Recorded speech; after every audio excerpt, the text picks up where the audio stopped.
Hey guys welcome to my YouTube channel Mithi Mithi vlog with Mithi Payel. আজকে আমি ঠিক করেছি আলুর পরোটা বানাবো। তো তার জন্য 5টা আলু এখানে আমি নিয়ে নিয়েছি। আলুগুলোকে পরিষ্কার করে ভালো করে ধুয়ে এটাকে কেটে আমি প্রেসার কুকারের মধ্যে দিয়ে দেবো। আর 5টা না মোটামুটি 6টা মতো আমি সিটি মারি যাতে আলুগুলো ভালো করে সেদ্ধ হয়ে যায়। তো পরিমাণ মতো জল দিয়ে যতটা লাগে ততটা পরিমাণ মতো জল দিয়ে আমি হাই ফ্লেমে প্রেসার কুকারটাকে বসিয়ে ভালো করে আলুটাকে আমি সিদ্ধ করে নেব। তো এখানে দেখতেই পাচ্ছ আমার আলু সিদ্ধ হয়ে গেছে। আমি স্ট্যান্ডিং টাইমে রেখে দিয়েছিলাম 10 মিনিট আরও। তো তার মধ্যে আলুর সিদ্ধ ভালো মতো হয়ে গেছে। তো এবার আমি আলুগুলোকে একটা প্লেটের মধ্যে নিয়ে ভালো করে খোসা ছাড়িয়ে নেব। তারপর আমি আলুগুলোকে একটা হাতার সাহায্যে স্ম্যাশ করে নিচ্ছি। যেহেতু আলু খুব গরম ছিল তো আমি আমার হাত লাগাইনি, এই হাতাটার সাহায্যে আমি ভালো করে ম্যাশ করে নিচ্ছি। খুব ভালো করে আলুটা সেদ্ধ হয়ে গেছে, একটুও কোথাও শক্ত নেই।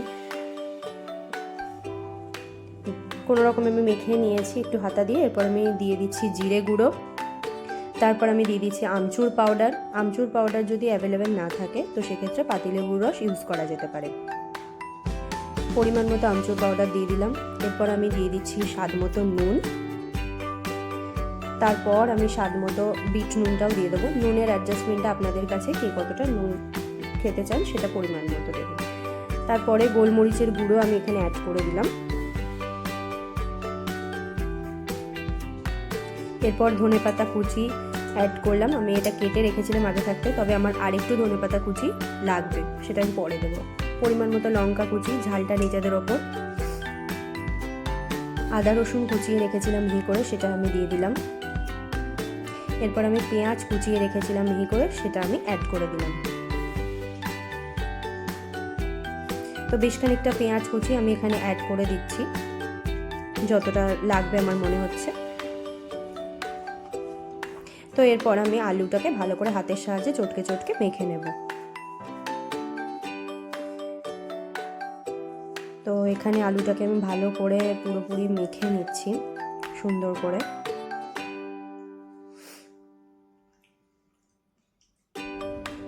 তো আলুটা আমার মাখা হয়ে গেছে। আমার ধনেপাতা কুচি আরেকটু অ্যাড করা ছিল, সেটা আমি করে নিয়েছি। আর একটা জিনিস, সেটা সর্ষের তেল আমি এখানে একটু অ্যাড করেছি। সেই ভিডিওটা আমি কোনো কারণে স্কিপ হয়ে গেছে বা আমি তুলতে ভুলেই গেছি হয়তো।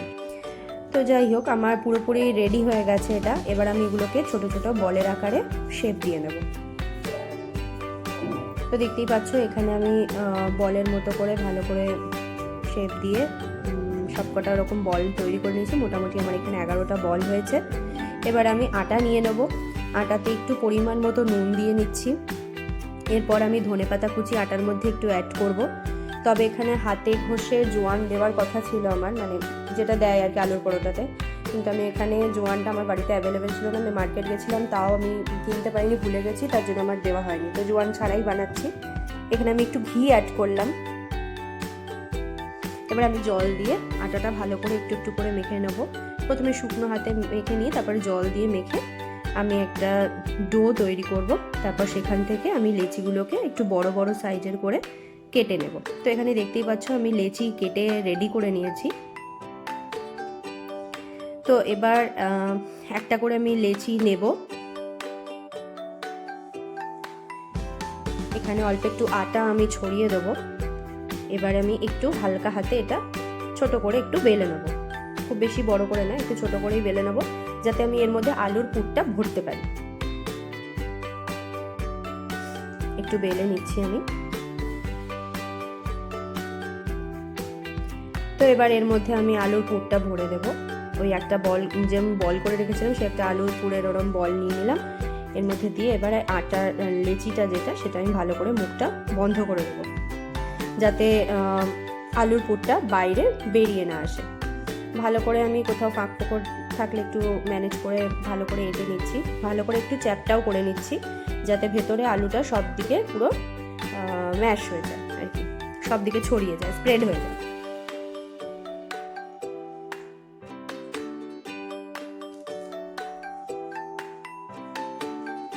তো এখানে দেখতেই পাচ্ছ আমার এখানে এটা লেচিটা রেডি হয়ে গেছে। এরকম করে আমি সবকটা লেচি রেডি করে নেব।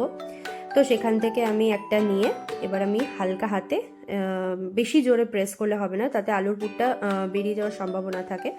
তো আমি আরেকটু চেপে চেপে ভালো করে মানে স্প্রেড করে নিচ্ছি ভেতরে। তো এবার আমি হালকা হাতে প্রেশার দিয়ে এটাকে বেলে নেব। বেশি পাতলাও করব না, আবার খুব একটা যে মোটা রাখবো সেটাও নয়।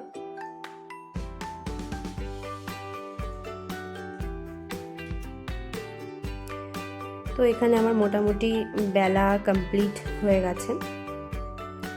তো দেখতেই পাচ্ছ এটা রেডি হয়ে গেছে একটা পরোটা।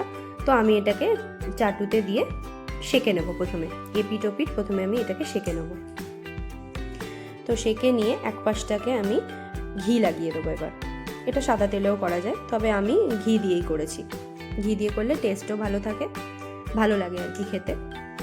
তো এখানে একটু ঘি আমি করে নিলাম, এটা যার যার পরিমাণ, আর একটু বেশি ঘি দিলেও চলে। আমি এখানে অল্পই ঘি দিলাম, উল্টে দিলাম। তো আর এক পাশটাতে আমি আরেকটু ঘি দিয়ে দেবো।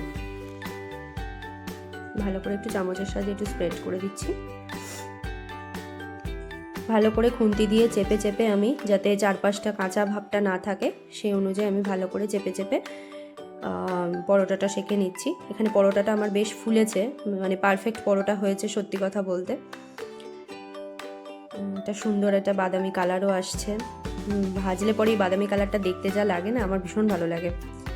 তো ভালো করে চেপে চেপে আমি একটু সেঁকে নিলাম। এটা খুব একটা হাই ফ্লেমেও সেঁকার দরকার নেই, একটু মিডিয়াম ফ্লেমেও সেঁকা যায়। মোটামুটি 2-3 মিনিট মতো আমি পরোটাটা ভালো করে সেঁকে নিচ্ছি।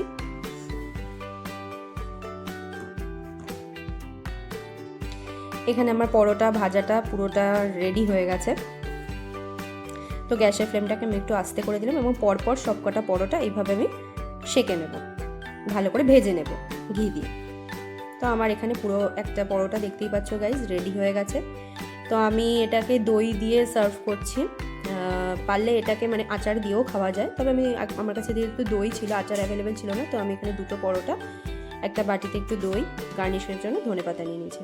তো এখানেই আমি শেষ করছি ভিডিওটা। তোমরা প্লিজ যাওয়ার আগে এটাকে লাইক করে দিও, শেয়ার করে দিও, আর সাবস্ক্রাইব করে দিও আমার চ্যানেলটাকে। পরে আরেকটি ভিডিও নিয়ে আমি ফিরে আসবো পরের দিন। টাটা।